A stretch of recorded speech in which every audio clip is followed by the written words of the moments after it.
So now let's begin our first section. In this section, we're going to look at the basics of Python programming language. And in the second section, since you already familiar that I have split this course into three sections. In the first section, we're going to look at the Python scripts. And in the second section, we're going to look how to use Python script to do data analysis. And the third section is about data visualizations. To learn a new programming language, you need to understand these concepts. So the first concept is to understand numbers, strings, and variables, and then we have data structure, list, dictionary, sets, and then the next we're going to look at comparisons and logical operators to do conditionals, and for iterations we're going to use loops, for loops, while loop, and for functions. Function, that would be the last topic in the first section, and to understand Python programming language.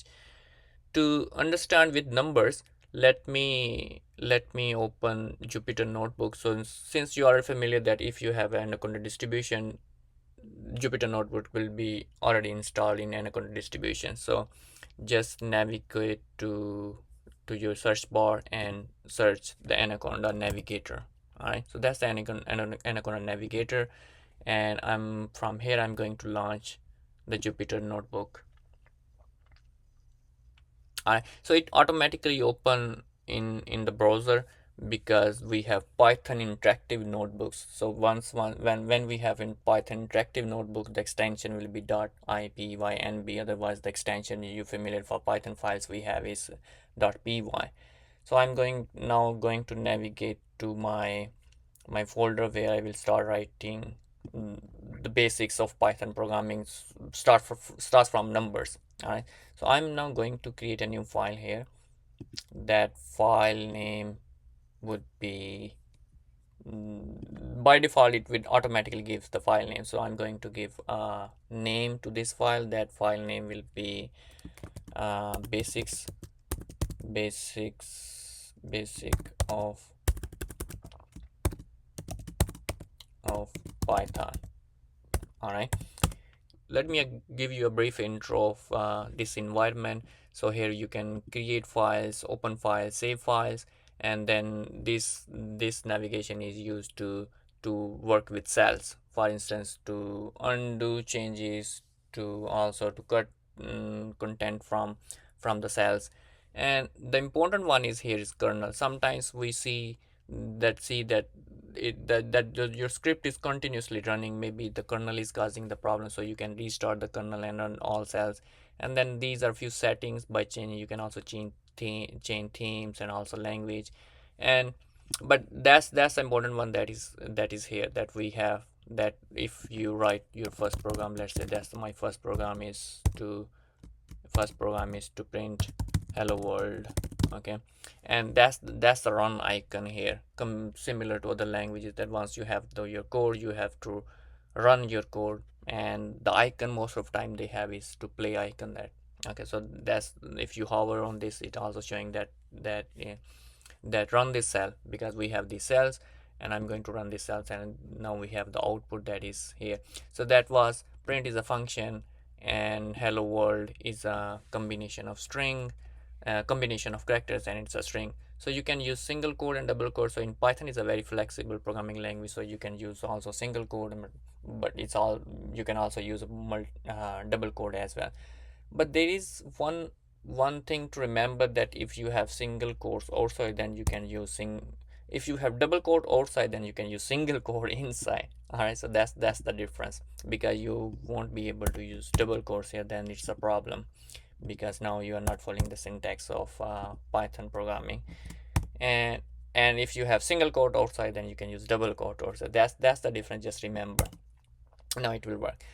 Okay, so other than that, we have, that's the stop icon. So in case your system is continuously processing your code, and you want to force the kernel to stop.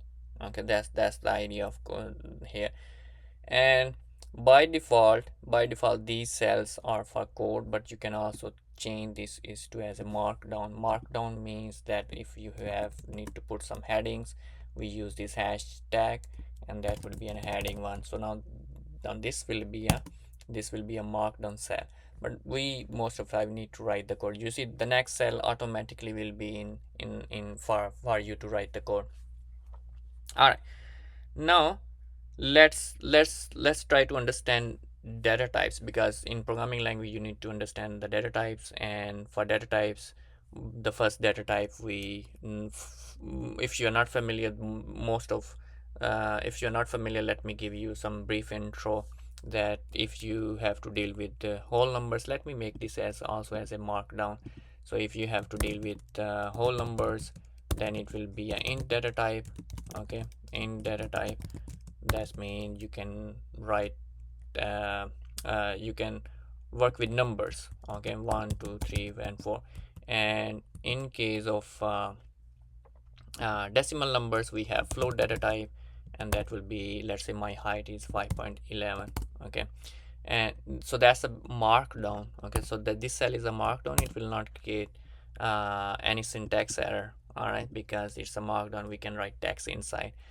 And you see now markdown automatically also create these bullets. You see, for to create bullets you use this dash, and then you write your text next to it. And for headings we use hash sign. And there are also you can also create tables inside. If you look at my Jupyter notebooks that is on the canvas, you will see that if you double click on, you can also create tables and also put images. So that there are a lot of stuffs you can do in this cell. So now let's now move to our next data type, that is string. Str, string, that is a combination of characters, let's say Python. Okay, so that's a string here. And then another data type we know is that boolean, that we only have true options, one either true or false. And I can give you an example that if age is greater or equal 65, you are eligible for senior citizen discount. That means it was boolean true. And another built-in data types in Python is that we have lists, and we have dictionaries, and then we also have tuples. Okay, tuples, and the final one is set. Okay, so these are the different data types we have in Python. And so we started with the whole numbers. Now let's start with the arithmetic operations. The arithmetic operations, you are familiar with the arithmetic operations. We are now let's also make this also a markdown. And arithmetic operations, we familiar, we have plus, addition, and then we have subtraction, and then multiplication, and let's division, yes, division. and then we also use power of and modulus operators. But now let's begin writing some code to explain these concepts. So I'm going to use the first, that will be 2 plus 2, that will be 4, and then print, let's say 4 divided by 2, that will be 2.0. You see that this value is a float value. Okay, it's not an integer value, so by default you will get a float value is 2.0. And the most important one in most of the programming language is the modulus operator, that will be a print, and that is 4 if you take the modulus with 2. And that then here we need to look at the remainder. Okay, so now the result will be 0, because if you take the modulus with 2, that remainder will be 0. And if you take the modulus 5, that will be, the remainder will be 1. And we only have again two options, either 0 or 1. All right, and now let's look at the slides where we are right now. And so we just look at the first data type, and now let's also look at the float data types. Float will be print, let's say 5.9 plus 4.9. Okay, so that's, we have 10.8. so that's we just have seen a float decimal numbers. All right, then we have string. String is the combination of characters, and that's, let's say Python. Okay, that's a string we have, and we can use print to print strings, and that will be welcome to Python and data science class. Okay, that's a string. And I have told you that you can use single quotes or double quotes. Python is again a very friendly language. It's compared to C++, because in C++ single quotes are used for characters and double quotes we use for strings. Strings mean combination of characters.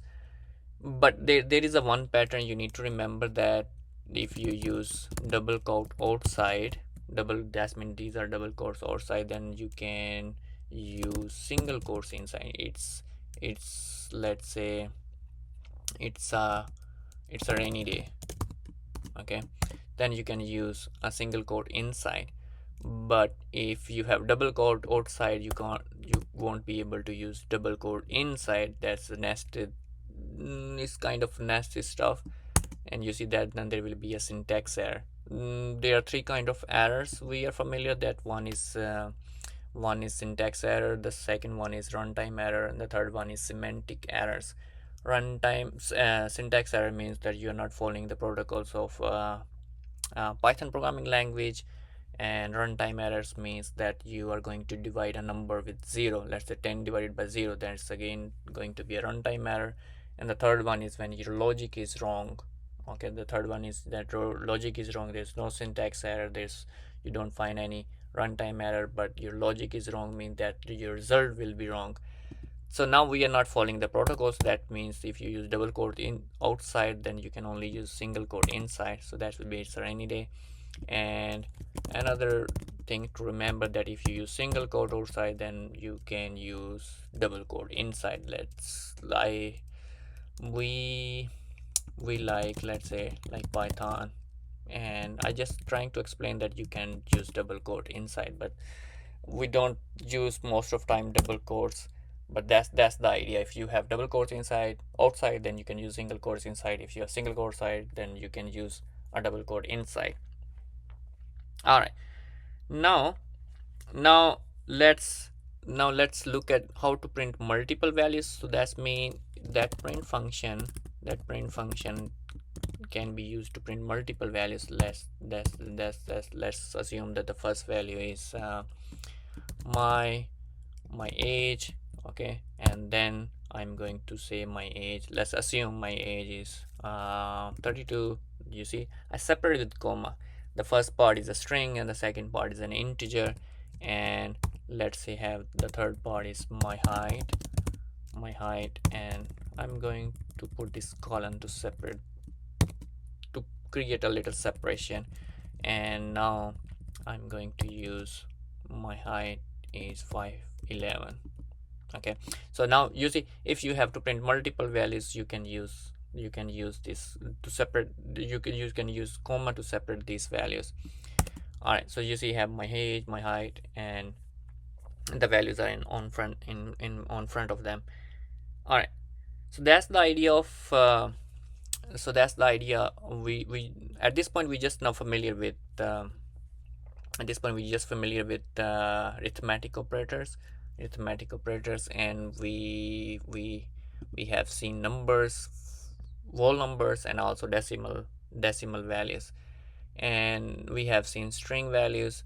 Now let's move toward variables.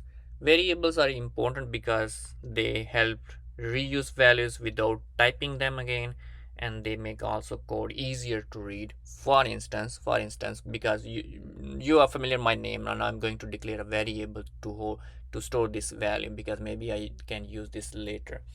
And that would be, there are some rules to remember in to write variable names, and different languages have different rules, but I remember the most important one, that if you declare variables, it should not contain any symbols, and there should not be any space.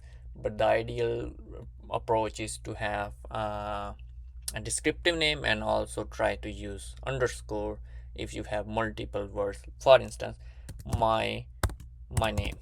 Okay, So I have a first word and a second word, and I use a my underscore there. But because if you use my space name equal to, let's say, NASA, and then there will be a syntax error. Okay, that's an invalid syntax because you are only allowed to use this underscore. Okay, that's my name.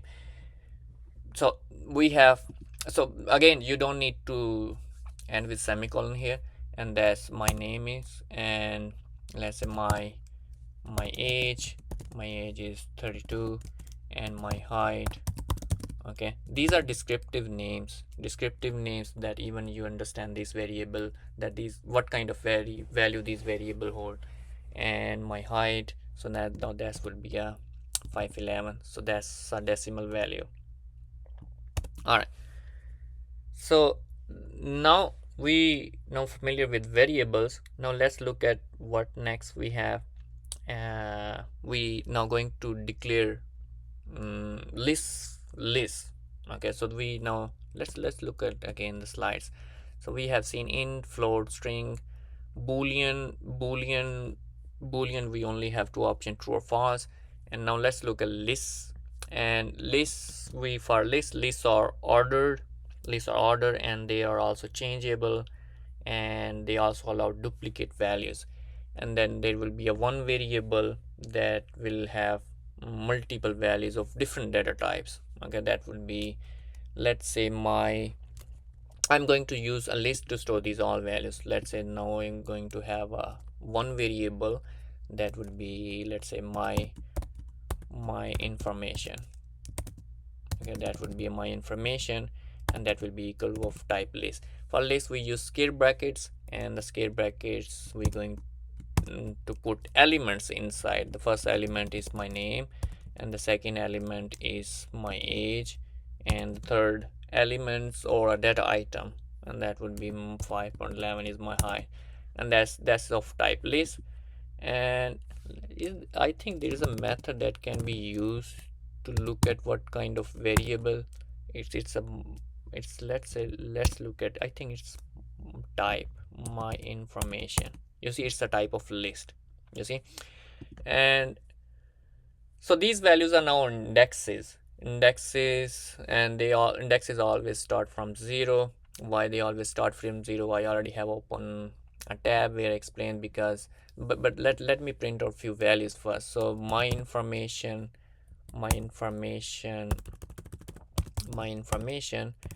and my name is on index 0. Okay, and okay, you see now I'm not using print method here. You must be thinking why I'm not using print method. If you don't use print method, the cell will automatically execute and print out the value of the loss variable we have there. So we have only this variable there, and it's going to print out the value of this variable there. And now my age is on index 0. That would be, let me copy this one, and that would be here, and that will be 1, that my age is 32, and my height is on index 2. Okay, and why we always start from 0? Because index represents offset distance from the beginning of the memory block, not a human style count. That means how many steps away we are away from the beginning. So we are 0 steps away. So it's also linked with the memory as well.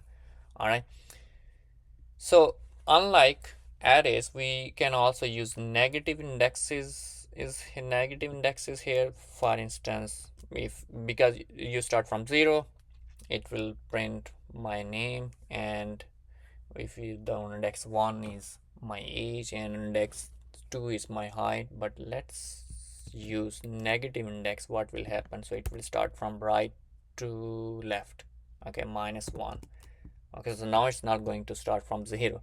So -1, and you'll see now it start from right to left. So that's another way of printing values from list. Let's assume that you want to print some values that is at the end of the list. All right, so you can use negative indexes there. All right, now let's have some real world example of the list. I'm going to declare a list. Let's say different companies that we have, and that would be a list. Let's say companies is equal to, and that's of type list because I'm going to use square bracket. And so you also can use single quotes or double quotes. Again, Python is very friendly language, so you can use whatever you like. And I'm going to type some companies, let's say Chipotle, and the second one is, let's say, Papa John, and the next one we're going to have Panera, and the fourth one, let's assume we have Burger King. So these all values of type string. Okay, these all values of type string, and these companies. And let's say I need to extract Papa John. Papa John is on index 1, right? It's on index 1. And again, you can also use print, because print is to use to display something on the screen, and we are going to use print here. All right, what else important in list is that you can also use list slicing. List slicing means that we need a chunk of output from this list, and that will be, let's say I need to print the first two values, Chipotle and Papa John, and I'm going to use slicing. Slicing means that we're going to slice this one, that will be start from 0 because these values start from 0 starting, and let's say if you do not provide any ending, and it will print all the values because it start to end. And let's say if I move now, give ending, that will be 0 to 2, that's meaning up to 2, not including 2, that will be, it will print Chipotle and Papa John. Okay, not including 2. And that's a slicing concept. What else we can do in list is we can also add more items to list, and that's the method. So now I'm going to use method. So it's an object, company is an object, and I'm going to add few more elements to this list. That would be companies dot append. You see, that's a method we have, and I'm going to append mean that I'm going to add few more elements. And the new elements is, let's say we have another company name. What company name? It's, let's say, Sony. Okay, and now let's print again, and you will see that it will be added at the end of this list. You see that we have now Sony here. So this is how we can change elements, and we can also change values as well. For instance, I'm going to overwrite the value which is on index 0 with, let's say, Toyota. Okay, and now if I print companies again, and you will see that we just overwrite the value of Chipotle to Toyota. All right, then there's we have this is 1D single dimensional list. We can also have nested list. Nested list means let's declare another list, that will be nested list equal to, and the first use list inside another list, and that could be the first list here, separate another list here, and then we have another list here. And the first list will be, let's say, numbers, and the second list is, let's say, again numbers. And you don't need to follow exactly total, you need to follow any exact number of elements inside, elements or data items inside.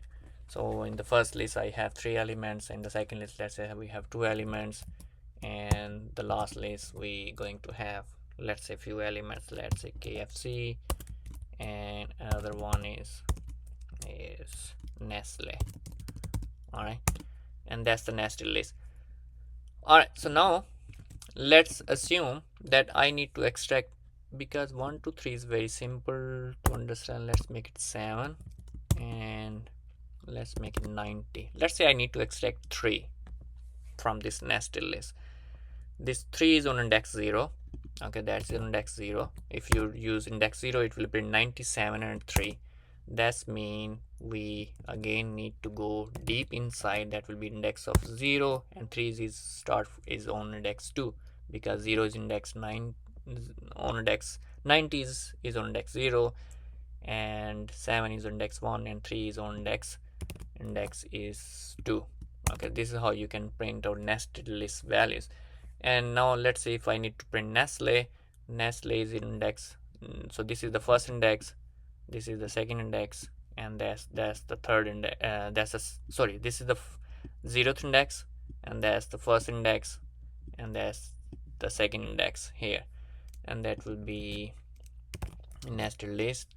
And so it's index 2 of, I need to print out Nestle is from KFC zone 0 and Nestle zone 1. Okay, so this is how can we extract values from nested list. All right, now let's look at the slides, what we have covered. So we look at the arithmetic operators, strings, variables, and their different data types, and lists. Okay, lists, we covered lists, and that was an example. So you can also have different data types in a single list. For instance, these all values were string, and we have float values here, and that's the last one is whole number. Okay, and then we have seen list indexing, yes, and list slicing, adding items to the list, and that's a method we use to add new items at the end of the list. And changing list items, yes, we have seen that one, nested list. Okay, now let's move to dictionaries.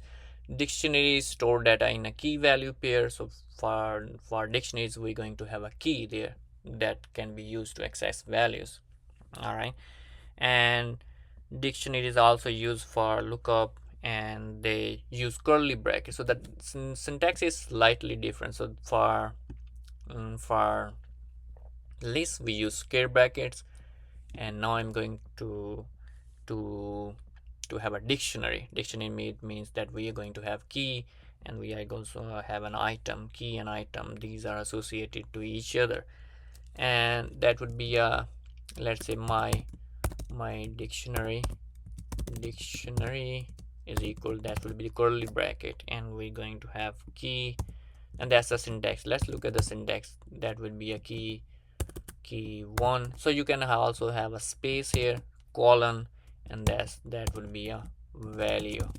Okay, that's my dictionary, and that's the syntax. And in case you have multiple key and values, then it will be again the second key 2, and then we're going to have some values, and that will be value 2. Okay, value items, data items, elements, different names are used, but just remember that these values, in order to access values from dictionaries, we use key. All right, now let's declare a real world example again, because to understand concepts we need to understand where we use these kind of so it's a data structure, and where we can use this data structure to organize our data. And I'm going to use to declare a dictionary that will be a food companies, and that will be curly bracket, and that's my key, and then it will be my item.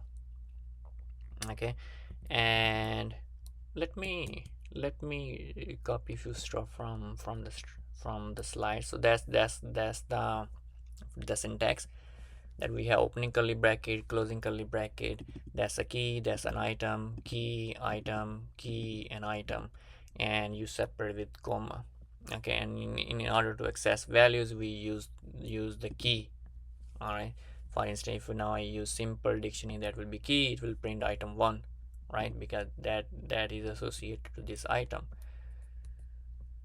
All right, so now because I'm trying to save some time, let me copy and paste this one here. Okay, now you see that that we use double quotes outside, and we have single quote inside where we have single quote here, Domino's Pizza. Okay, so if you use single quote outside, then it will cause a conflict. And these spaces are very important, because if you leave this space, then your key will become like this. That will be Domino's Pizza, and then you also need that space to print pizza chain. Okay, so just remove this space, it's not required, because it will become a key. So that's the dictionary we have. And let's say I need to print Chipotle, that will be food companies. And we again going to use scare brackets again here, but to declare dictionaries we use curly brackets. That's a assume that was a declaration, and now we're going to access value, we need to use scare brackets again, and that will be food company. Oh, not food companies, I need to print what we were supposed to print. That's the key. I'm going to give the key to this dictionary, and it will print the values on that key. So you see now that's the space here. You see that's the space that we have here. And now again you have to use print. If you do not use print, it will print the last variable value that is inside the cell. So right now we only have one variable, so it's going to print the value of that variable. But if we have multiple variables, then it will only print the value of the last variable in that cell. Okay, I think let me explain this one. That's a very interesting concept, because sometimes we do not use print. And let's say x is equal to 5 and y is equal to 9. So what will be the output? In this case it will print let's now have a y here, you got 9, you see. And but if I also have x here, you see you again got 9. Why? Because it prints the value of the last variable there. But if you use print, then it will print both values. Okay, I think now I made it clear that why we use print versus just running the cell. Okay, now you will see it we have 5 and 9, so that's the difference. Okay, now let's look at the next data type. The next data type we have is Boolean, right? Yes, Boolean, we have only two options, and we use for comparisons, conditions, and also for decision making. And I gave you an example of, let's assume if age is, let's assume, no need to assume, if age is greater or equal 65, you are senior citizen, we apply senior citizen discount, otherwise no senior citizen discount. So that's a Boolean true. And let me look at, so print true will print true, print false will be false. I think we no need to look at this one. Alright, then we have tuples. Tuple is order collection that cannot be changed. Okay, that we cannot not change their values. Okay, in list we can change the values, but in case of tuples we cannot change their values. Okay, tuples are also order, they are immutable. This means if tuples are immutable, lists are mutable. And tuple we use parentheses. Okay, we use parentheses. So for lists we use square brackets, for dictionaries we use curly brackets, and for tuples we use parentheses. All right, so that's a tuple.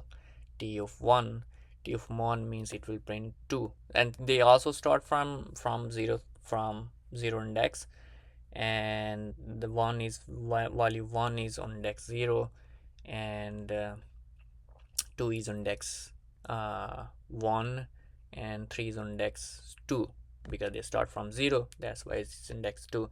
And you see, if you try to change their values, that we have seen that we can change values in lists, but we cannot change values in tuples. So it will give an error. This gives an error because tuples cannot be changed. Okay, so if you need a read-only values, then you will go with tuple.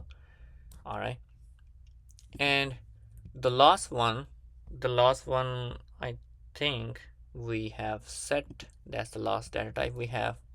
Set sets do not keep duplicate values. That's the beauty of sets. And they also use to remove repeated data, and we again use curly brackets there. Okay, we use curly brackets there. All right, so that's an example of sets. We have 1 2 3 and we have duplicate values here, but once you print, it will print unique values inside the set. And don't be confused with this curly bracket, because it's not a dictionary, because in dictionary we have key and values. Okay, all right. Now the next topic is about conditionals. And for conditionals, we need to understand the comparison operators. And the comparison operators we have, these are very important to use in conditionals. We have greater than, less than, greater than and equal to. When we look at more, we look at both conditions, or and less than, equal to, and not equal. These are most of the time we use for conditionals. All right. And now let's look at some examples. That would be print 1 is greater than 2, that would be a false. And print 2 is less than 3, that will be true. And print, so you see now the output is booleans, true or false. And 3 is less than equal to 3, that is true, because the first part is false, but the second part is true, because the 3 is equal to 3. All right. And then we have logical operators. In logical operators we have boolean or boolean, oh sorry, it's not a boolean, we have logical or, we have and I also have not. Okay. And there's a truth table to understand these concepts, but let me make it here. And that truth table is that, let's say we have two variables x and y. Okay, let me make a markdown cell. I'm going to use a markdown, and let's say we have two variable x and y, and we have a truth table. Truth table is, that would be for two variables. The first variable 0, second variable 0, and there's 0. I'm trying to make the combinations, from two variables, how many combination we have from two values. That is 2 into 2, that will be 4, and that will be 0 1. Okay, I'm trying to make a truth table, and that will be here. And the next one is 1 1 0, and the last one is 1 1. Okay, that's the truth table. For it's just a truth table, but let's say we have or operation. If we have to the or operation, then at least one value needs to be true. That means 0 will be 0, and 0 1 will be 1, and 1 0 will be 1, and 1 1 will be 1. At least one value will be true. Okay, in case of or. And you will see on different books have different way of writing this truth table. Some use this 0 as it false will be false, and false true. So 1 is stand for true, 0 is false, so that will be false, true will be true. Okay, the different notations. So you can see on Google that the truth tables of OR gate. You see that's a truth table. But in programming language, the concept is that at least one condition needs to be true. Okay, if you have two variables. And in case of OR, let me explain. In case of AND, both needs to be true. Both needs to be true means that in case of AND, that will be 0 0 will be 0, and 1 0 will be, because both needs to be true, and this one will be again 0, and both needs to be, that means this one will be 1. And the last one is not. Not is very simple and straightforward. That is the opposite of 0 will be 1, and 1 will be, oh, why it automatically, and 1 will be 0. Okay, that's an operator. Okay, I'm not following any syntax. Let's make it a markdown because I'm not writing a code.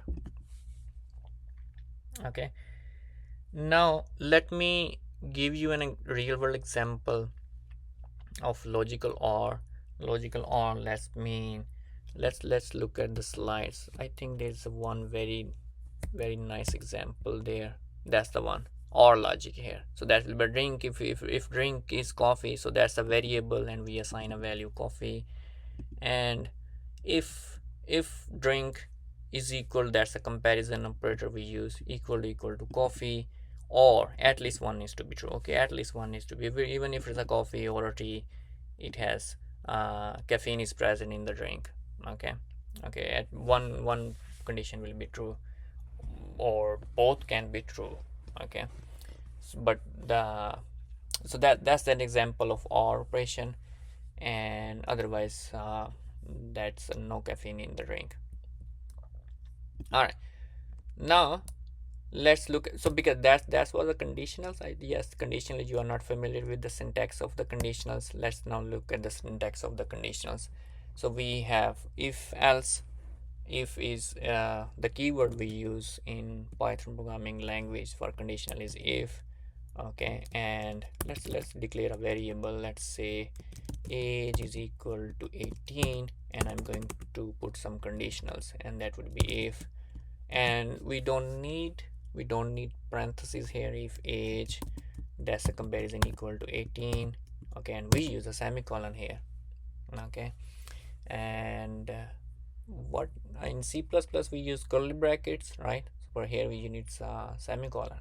Okay, that's a variable greater or equal 18, and the column, that's the syntax we are going to follow. And you see that when you hit enter, it automatically have one tab space. One tab space mean that we are inside this condition. That means if condition is true, we're going to execute few lines of code. And in this example, I'm going to print that you are an adult and adult. Yes, you are an adult. Yes, age is greater equal 18 and you're adult. And otherwise else you see automatically we have tab space, you are not an adult. And let's say if my age is 17, it will print you are not adult. So that's the syntax. If else does not have any expression. Okay, we always have expression for if and else if. Okay, what if I use parentheses here? I think the output will remain same. It will not change anything. These parentheses, sometime we need to change the order of the operation. Just remember, because order of operation mean that multiplication and division will happen first, and then we going to have addition and subtraction. Okay, so we sometimes we also use parentheses, but for this case I think we don't need any parentheses. All right, now let's look at few more examples from the slides, real world examples. That was a if. Again, if 1 is less than equal to 2, yes, it was true. If else statement, we just have seen if else, and that's an example of to meet the sale target. And let's say the target is to meet the sale target is the $1,000 and the daily sales were $1,200. And if daily sales greater equal target, then we sales target met, otherwise sales target is not met. That this is how we can use conditionals. That was an example of real world use case. And then another example is discount check. Okay, so let's say you went to a store and they have a some sort of limits. If you buy greater or equal to $500, then the discount will be applied, otherwise there will be no discount. And the purchase amount that you, let's assume that you have bought $500 of stuff there, and their discount threshold was also $500. That means the discount will be applied, otherwise there will be no discount. These are just few examples to explain you um, how we use conditionals. Next, we have multiple discount levels, and for that one, because we must be thinking, what if we apply multiple discount levels? For if purchase amount is greater equal 1000, that will be 20% discount will be applied, and if purchase amount greater equal to 500, that's a real use case, because most of the time we see that kind of use cases in real world scenario. And here you need to use else if. Okay, the syntax is it is known as else if, but in the syntax is elif. So we have if, and then we have an expression and expression ex. I was trying to explain you the syntax, but let's look at the example. and the next is elif. Okay, they are together without any space. You see now it's in green in color, so that's elif.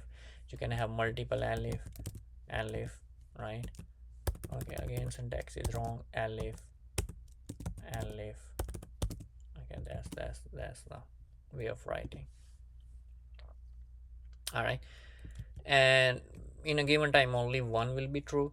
Okay, in a given time only one will be true, and when you find the right block, then the program will stop.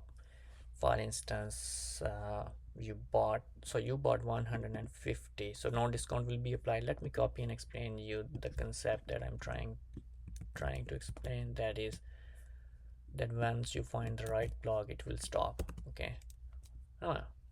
Okay, you see, in Python programming language, you need a tab space. You see, that's not a part of else if block, so we need that tab space. No discount applied. Let's say you have bought 650, so now that will be 10% discount applied here. Oh, now let me explain. The first one is false, because we have bought purchase amount was 650, and 650 is greater than 500. The second block is true. It's executed this block, and then it'll stop. Okay, no need to execute the remaining blocks because we find the right block. Okay, that's the idea of elif. And what else? What is there? Okay, these are few more examples. That 1 is equal to true false, 4 is equal to 3 false, 3 is equal to that's a true block, is execute, and then it stops. And that's an example of, again, another example. Student create program, and if mark greater equal 90, it will be A grade. If it is B, then the marks will be greater than 80, and if C and 60. So this is how elif work. All right, I think that's enough for today class, and we're going to look at loops in the next class. And for loops, let me just give you a brief intro. We're going to look at loops, for loop, while loop, and we also loop through lists, and we also going to loop through dictionaries, tuples. All right, so we can use loops to extract values from these values, because we cannot use this way of extracting values from the list 0 1 2 3, because it's a time consuming, and if you have to do repeated tasks, we always use loops. All right, I will see you in the next class.